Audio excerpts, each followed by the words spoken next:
So let's do an example now of actually computing the inverse of a matrix. So we have this matrix A here, and we want to compute the inverse of it. Right? So again, it's a square matrix, which is the only way to really have an inverse. But let's think about how to compute this. Well, to come up with the method for this, we really want to think about what an inverse should do. So let's start with here, just writing A inverse as the matrix x11, x12, x21, x22. Right? Let's write this down. And now, what properties does the inverse have to satisfy? Well, one in particular is that A times A inverse has to be the identity, right? So, the identity matrix over here, and we'll just write down real quick. All right. Let's get A times A inverse here. So A is 1, minus 2, minus 3, and 2. A inverse is x11, x12, x21, x22. Right? Okay, let's multiply this out. So if we multiply this out here on the left, we might need more room than that. We're going to get x11 minus 2x21, right? In the second row, we're going to get minus 3x11 plus 2x21. Okay, and then we'll have, let's see, this is row 1, column 2. So x12 minus 2x22 and minus 3x12 plus 2x22.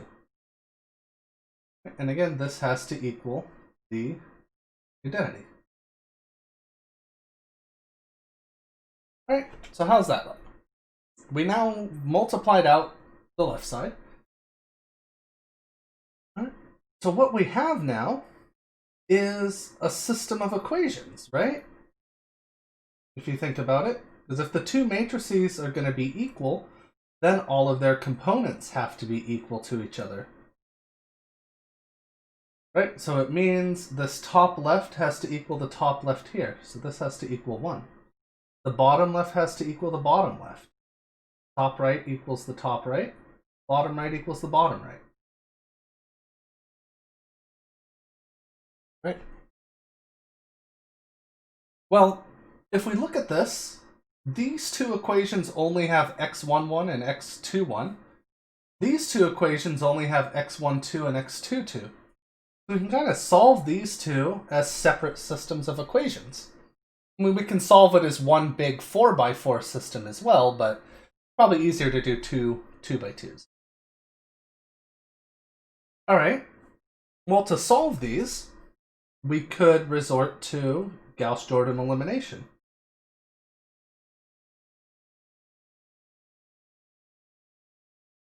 Two minus 3 and 2. Right? And we can just, put these both in reduced row echelon form. But what I want you to think about now is what the process of that would look like. Right? So we have to solve both of these systems, right? What I want you to think about is what steps are you going to do to solve this one?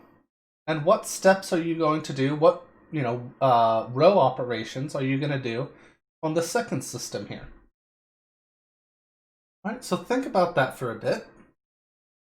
Pause the video if you need to.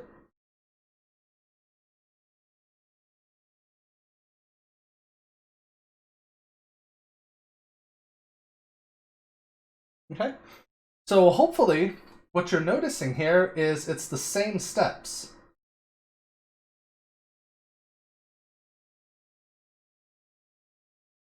So for both systems. Right? It'd be the same things for both systems in order to solve it. Right? Because the left sides are exactly the same. And those are the sides that are going to, tell you what steps to take, right? So, what this means is let's kind of, instead of solving them separately, why not do them together?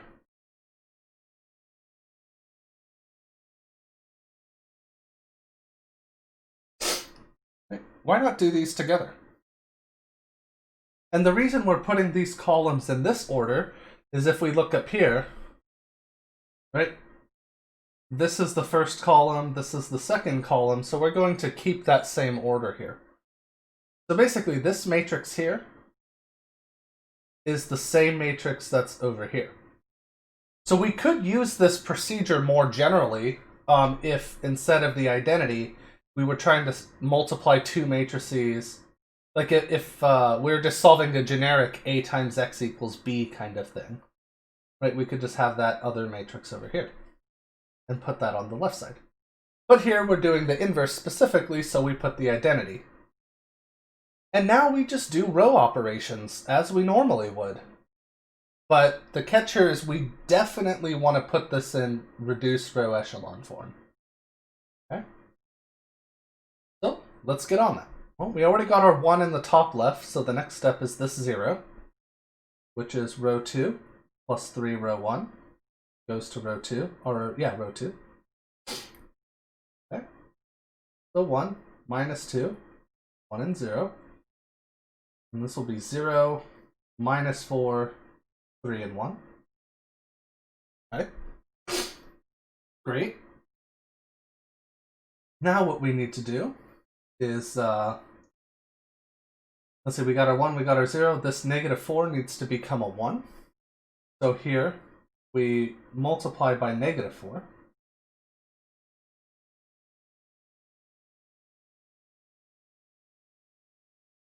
So 1 minus 2, 1, 0, 0, 1, minus 3/4, minus 1/4.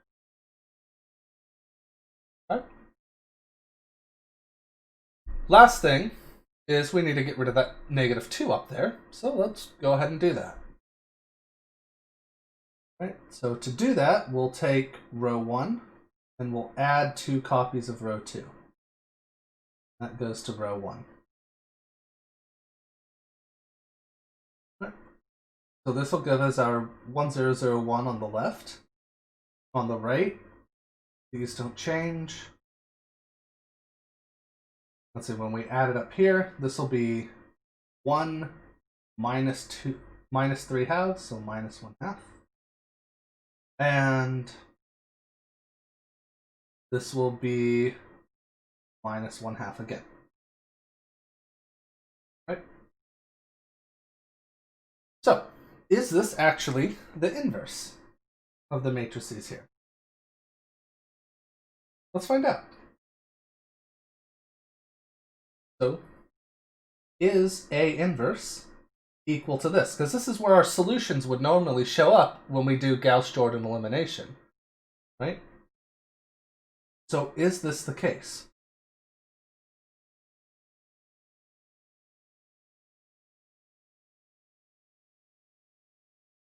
Okay. Let's find out.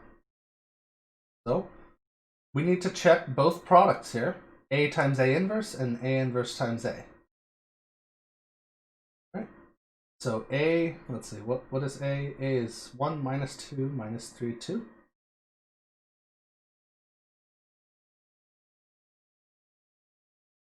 Let's copy this. Get a little bit there. Right? Let's see if that works. Okay, so we have 1 times minus 1/2, minus 2 times minus 3/4.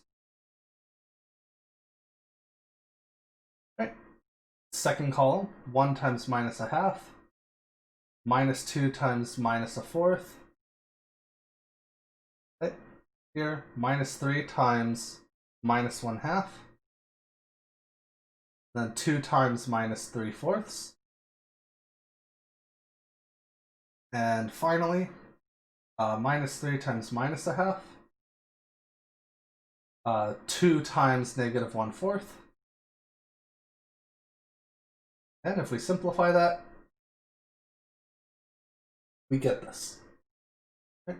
So I'll let you check that this order works out as it should as well. But you'll find that it should work out the same. Right? So,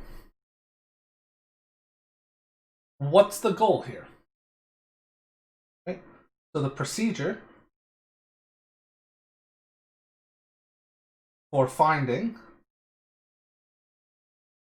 A inverse is you start with A and the identity in an augmented matrix. Right? So we start with that matrix A we want the inverse of, and we augment that matrix with the identity matrix. Right? So here, if A is n by n, then this should be the n by n identity. Right? And then here we want to put this in reduced. Very important that it's reduced row echelon. Right? And then if you can get to the identity over here on the left side, then the right side is going to be your inverse. Okay? So here, if you don't get the identity here, A is singular. Right? Or A doesn't have an inverse. Right? And that's basically all there is to finding an inverse. Now we'll talk about a couple tricks when we learn determinants for finding an inverse, but this is basically all there is to it. You just take a matrix, augment it with the identity, do Gauss-Jordan elimination on it to get it into reduced or echelon form. If you get the identity on the left, then the right is your inverse. If you can't get the identity, say you have a row of all zeros, then there is no inverse. And that's basically all there is to it. So hopefully that makes sense, and I'll see you in the next one.